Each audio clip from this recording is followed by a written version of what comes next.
كنت خايف من ان يحصل كده. وصلت لمرحلة حاسس اني مش بتحرك فيها، عايز لكن مش عايز انفذ. ووصلت لمرحلة يا اكمل زي ما انا ياخد الريسك وابدا فعلا. بس انتوا عارفيني بحب اخد ريسكات، فقررت اختفي وابدا حلم من احلامي، ابدا براند ناجحه في اقل من 30 يوم، وهشارككم لحظه بلحظه ويوم بيوم لحد ما نخلص ال 30 يوم. ومش هقول ان انا عارف او ضامن حاجه، زيكم ممكن انجح ممكن افشل، بس اللي انا اعرفه ان انا هبدا من دلوقتي. صباح الخير، صحيت الصبح وقررت ان انا احقق حلم من احلامي. هو قرار مجنون شويتين، وانه يتعمل في 30 يوم بصراحه ده اجن اكتر. فتفتكروا هنعملها ولا لا، ولا هيكون ده اول ريسك نخسره؟ ريسك مجنون زي ده ما ينفعش ابقى لوحدي فيه، لازم اتنين يكونوا معايا مجانين ونفس الدماغ ومستعدين يضحوا للبلد. بصراحه مش عارف 30 يوم دول كفايه ولا لا، بس المهم يلا بينا عشان ايه، محتاجين نحلق عشان نظبط كل حاجه على نضيف. ايه الاخبار؟ عاملين ايه؟ انت جاي حالق ومظبط وشكل جاي معاك حكايه، قول في ايه؟ انا شايف احنا ما نستناش كتير عشان نبدا البراند بتاعتنا. عايزين نبدا في 30 يوم. 30 يوم 30 يوم مستحيل يا ابني. عشان نعمل براند، فاحنا محتاجين يبقى عندنا براند ايدنتي، واللي عباره عن الاسم واللوجو والديزاينز بتاعت التيشيرتس واي حاجه تخص الفيجوالز، واللي طبعا اللي هيعملها الارتست بتاعنا ادهم اسلام. تاني حاجه عندنا هو المانيفاكتورنج او التصنيع، وانسب واحد للموضوع ده فهو يوسف صلاح. اما الماركتنج فيوسف حسن هو اللي يعمل. ظبطنا التاسك بتاعت كل واحد وما اختلفناش على اسم البراند، واللي هو ليستر اسنس، سهل على اللسان وتفتكره بسرعه وشايل قصه كبيره. وفي بالي لوجو من زمان لاسم ليستر، فحاسس ان هو الانسب لليستر اسنس، فحاولت ارسمه بحيث ابين الفايبز اللي عايزها من اللوجو. شوف استنى جامد قوي الحوار ده. تقفل انت دلوقتي، جات لي فكره صايعه موت. انا كده جاي بكره ان شاء الله. خلاص لما تيجي بكره ان شاء الله. صراحه حمسني جامد وحسيت ان الفكره بقت تكبر في دماغي اكتر، فرحت مكلم صلاح على طول عشان نشوف موضوع التصنيع. بص انا جمعت شويه مصانع دلوقتي وهكلمهم بكره. ودي جامد. قفلت معاهم وبصراحه حاسس ان انا انجزت اكتر من 20%، فكان لازم اخش انام عشان اصحى واكتب السكريبتات على طول. بصراحه ما عرفتش انام، كل الافكار بقت تيجي في بالي وحسيت ان احنا لسه ما عملناش اي حاجه، ومن كتر القلق فضلت اكتب في السكريبتات.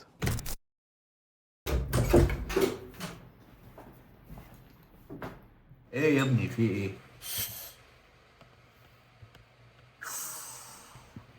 جامد موت.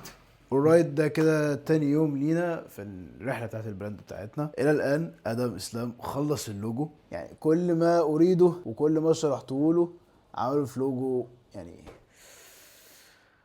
دلوقتي المفروض هقعد بقى اكمل كتابه في الكونتنت، وادم اسلام لسه هيكمل بقى في الديزاين بتاع الباكجينج وكده. ف let's do this shit. بص انا كلمت كذا مصنع بس الاغلب ما بيردوش، واللي ردوا عليا قالوا ان احنا فول كاباسيتي. اوكي، لسه قافل مع صلاح والى الان مفيش مصنع رد، واللي رد قال ان هو فول كاباسيتي عشان احنا في فتره سيزون. بصراحه صلاح هيكمل تدوير وانا هكمل في الكونتنت، وادم زي ما هو دلوقتي شغال اهو على الديزاين. انا شايف كده في حاجات كتير بتحصل. ستي توند للديزاين بتاع التيشيرت، فكرته جامده وهحكي لكم الفكره بتاعته في اقرب وقت لانها قويه قوي. ف let's back to the work. alright، صباح الخير. النهارده اليوم الثالث والحمد لله في مصنع رد وموافق انه يشتغل. خلصنا الديزاين امبارح وبعتناه له، والصراحه طلع قوي قوي. فبعتنا التفاصيل للراجل وقال لنا هو يخلص اول سامبل من 4 ايام لاسبوع. فمش هنضيع وقت، هنكمل زي ما احنا، هكمل في الكونتنت استراتيجي بتاعي واللي انا هحكي لكم بكره في الدي فور عشان اكون خلصته. وادم اسلام بيقفل التيشيرت شويه ديزاينات خفيفه كده كمان هنضيفها ان شاء الله مع السامبل الجديده. وبس كده، انا مستمتع جدا بالبروسيس، لعلها تصيب. اشوفكم في بكره اشرح لكم كونتنت استراتيجي اكون خلصه. ممكن تقفل مستعد عشان خلاص انا مش قادر. باي. كده الحمد لله داي 4 من رحله بناء البراند، وادم اسلام خلص الباكجينج، وانا الصراحه عايز اوريه لكم واخد رايكم فيه. 1 2 3. هل في براند بالكواليتي دي من اول اسبوع بس؟ يعني ده الباكجينج بس، ما بالك بقى بالتيشيرت، ما بالك بالبنطلون، الست كامله. يعني قولوا لي رايكم في الكومنتس، حلوه ولا محتاجه تتظبط؟ دلوقتي المفروض هشرح لكم الكونتنت استراتيجي بشكل بسيط. مبدئيا اليوتيوب ملوش دعوه خالص بالكونتنت استراتيجي، هو دوكيمنت لاخواتي بحيث انا اشارككم الرحله اول باول. لكن بقى الكونتنت استراتيجي هيبقى قايم على الانستجرام والتيك توك. هنسيب مستر ادم عشان يركز. تيك توك والانستجرام هنزل عليه ممكن بشكل يومي، ممكن يوم يوم لا، بحيث البراند تتعرف اكتر عشان كله يبقى عارفها، لكن قليل اللي يلبسها. اما اليوتيوب فان شاء الله بدون مقاطعه كل يوم خميس او جمعه الساعه 6 بتوقيت مصر هنزل لكم الفيديو الاسبوعي بتاعنا بحيث اشارككم الرحله اول باول. فبس كده، ادم اسلام زود شويه حاجات على التيشيرت خليته قوي اكتر من ما هو كان قوي. احنا دلوقتي مستنيين السامبل من المصنع، فيا رب تطلع كويسه، وان شاء الله بكره نبتدي نصور في الكونتنت. هاخدكم معايا وانا بصور في الكونتنت ان شاء الله اقفله وبس كده. اشوفكم في داي 5 وستي تون. عشان نظبط المايك. تسلم ستاي. دلوقتي احنا خلاص ظبطنا هنعمل ايه وهنصور ايه، فده كده داي 5. هنخلص تصوير وبكره ان شاء الله نعمل اديت ونظبط الكلام. مستر ادم استنوا داي 7 فيه مفاجأة جامدة جدا ان شاء الله.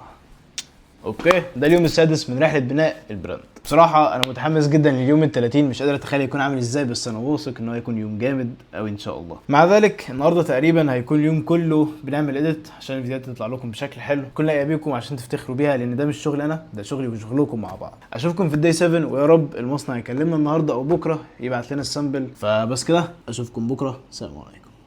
الحمد لله عملناه، وده كده داي 7 من رحله بناء البراند. والحمد لله الحاجه المميزه النهارده ان المصنع خلص السامبل، ودلوقتي احنا مستنينا، فيا رب تطلع كويسه من اول مره عشان فعلا نلحق نخلص البراند دي في اقل من 30 يوم. طب يا جدعان خلاص السامبل وصلت اخيرا، فليتس انباك ذس شيت، ويا رب يا رب السامبل ما يكونش محتاج اي تعديل عشان نلحق نخلص قبل 30 يوم خالص. يعني امال الديتيلز اللي احنا عمالين نبعتها والمجهود اللي احنا فضلنا نعمله دوت كله يعني راح على الارض. محتاجين على قد ما نقدر يبقى شويه تفاصيل بسيطه. استنوا الفيديو الجاي عشان نشوف احنا وصلنا لايه. السامبل ما طلعتش نفس اللي احنا كنا عايزينه، هوريها لكم في الفيديو الجاي يوم الخميس او الجمعه الساعه 6 ان شاء الله. شكل الطريقه هيبقى مليان تحديات، وانا بحب التحديات، وان شاء الله هننجح في الاخر، والبراند دي هتبقى براند عالميه.